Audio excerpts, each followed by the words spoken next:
Hello, and welcome to the Stoic Book Club, where we discuss popular and influential texts on Stoicism, the ancient philosophy of life that teaches us how to live well, no matter what. I'm your host, and I'm a Stoicism enthusiast and practitioner. In this video, we're going to talk about one of the most widely read and beloved books on Stoicism, the Meditations of Marcus Aurelius. The Meditations is a collection of personal notes that Marcus Aurelius, the Roman emperor and Stoic philosopher, wrote to himself during his reign in the 2nd century AD. He never intended them to be published or read by anyone else, but they have survived the test of time and have inspired countless people throughout history.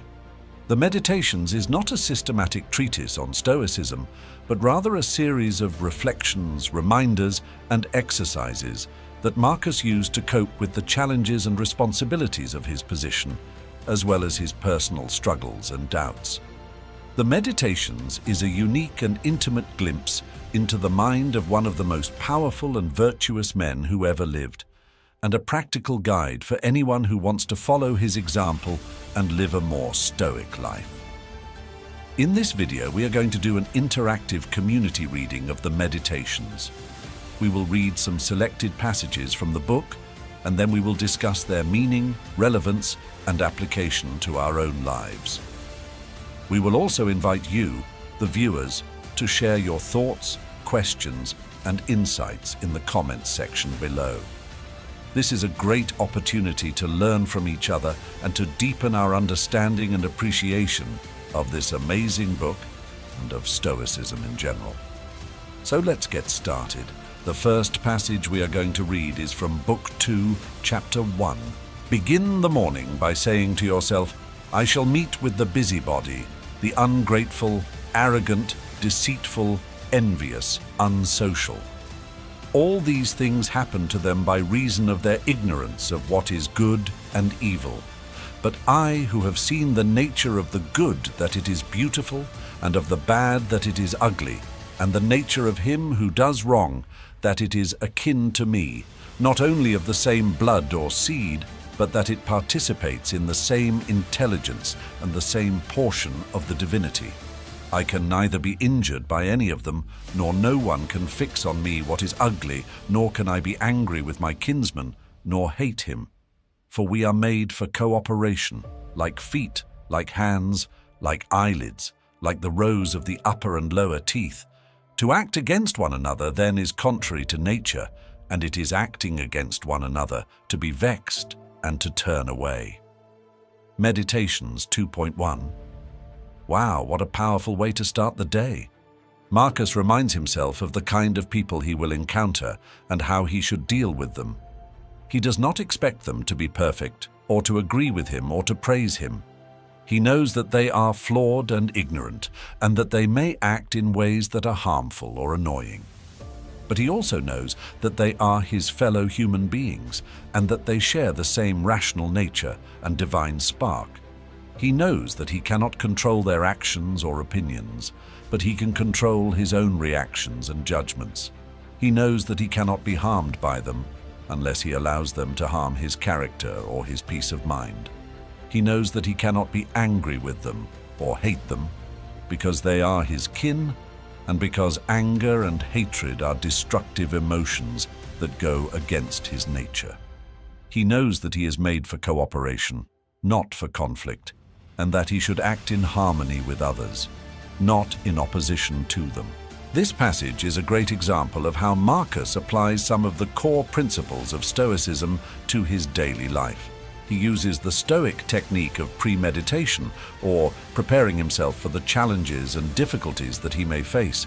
He uses the Stoic distinction between what is in his power and what is not, and focuses on the former while accepting the latter.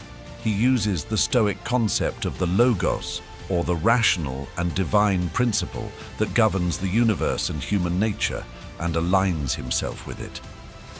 He uses the Stoic notion of cosmopolitanism, or the idea that we are all citizens of the world and members of the same human family, and treats others with respect and kindness.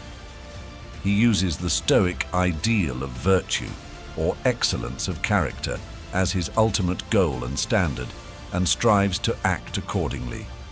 What do you think of this passage? How do you relate to it? How do you apply it to your own life?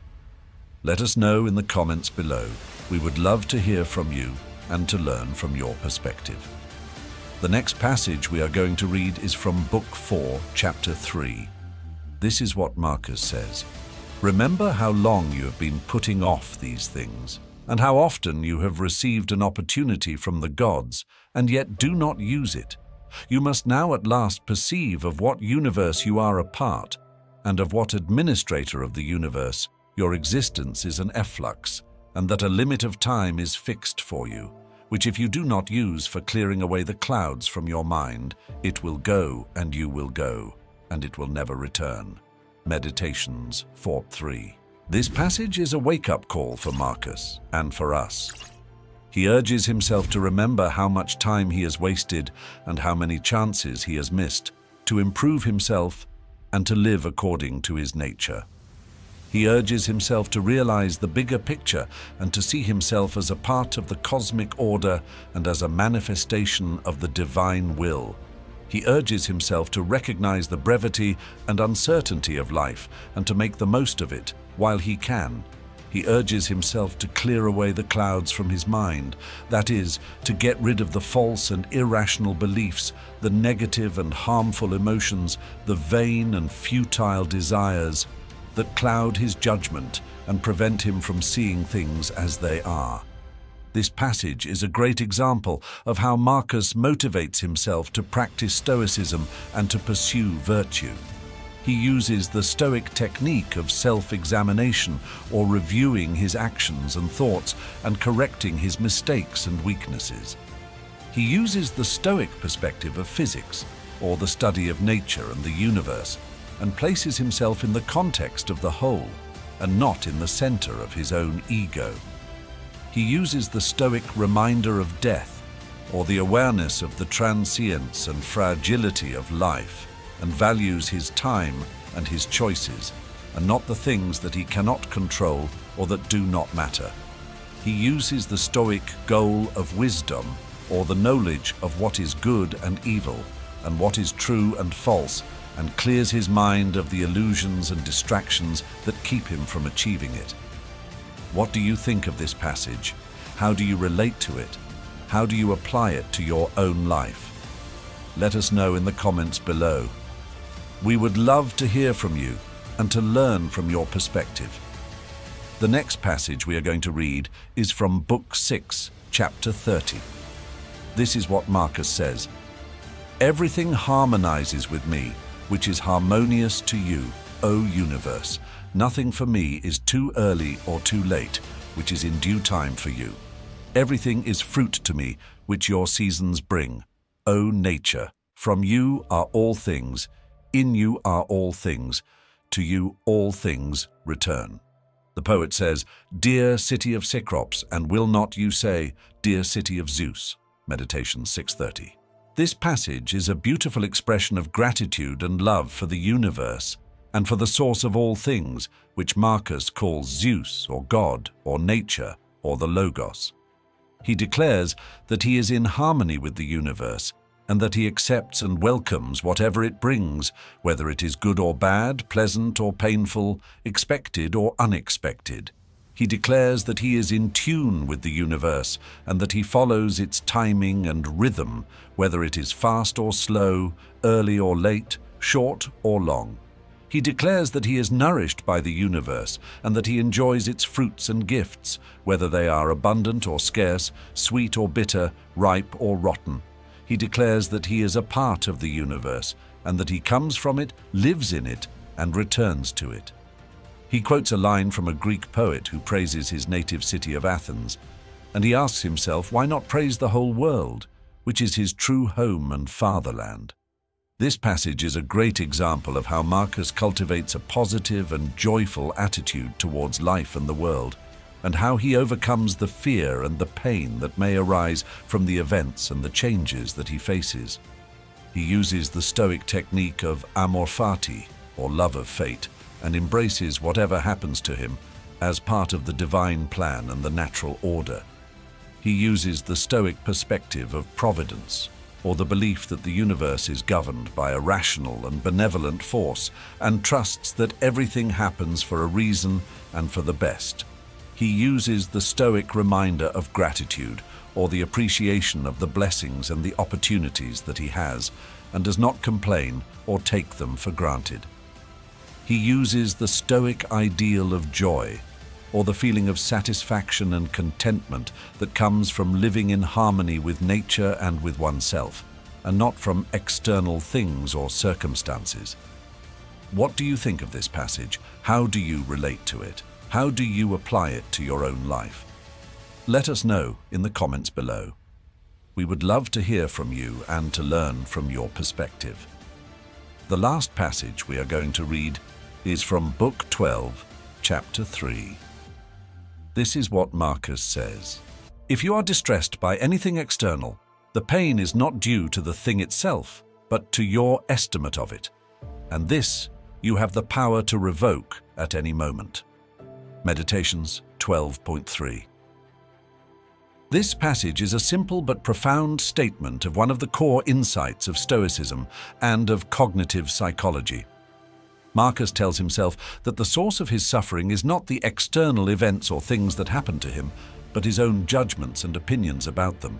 He tells himself that he has the power to change his mind and his perspective, and thus to change his feelings and his reactions. He tells himself that he can choose to see things as they are, not as he wishes them to be, and to accept them with equanimity and resilience. This passage is a great example of how Marcus practices the Stoic technique of reframing, or changing the way he thinks about the situations and the challenges that he faces. He uses the Stoic distinction between impressions and judgments, or the difference between what he perceives and what he infers. He uses the Stoic concept of the dichotomy of control, or the separation between what he can control and what he cannot. He uses the Stoic principle of the reserve clause, or the qualification of his desires and actions with the condition, if nothing prevents. He uses the Stoic goal of tranquility, or the state of calmness and composure that comes from living in accordance with reason and nature. What do you think of this passage?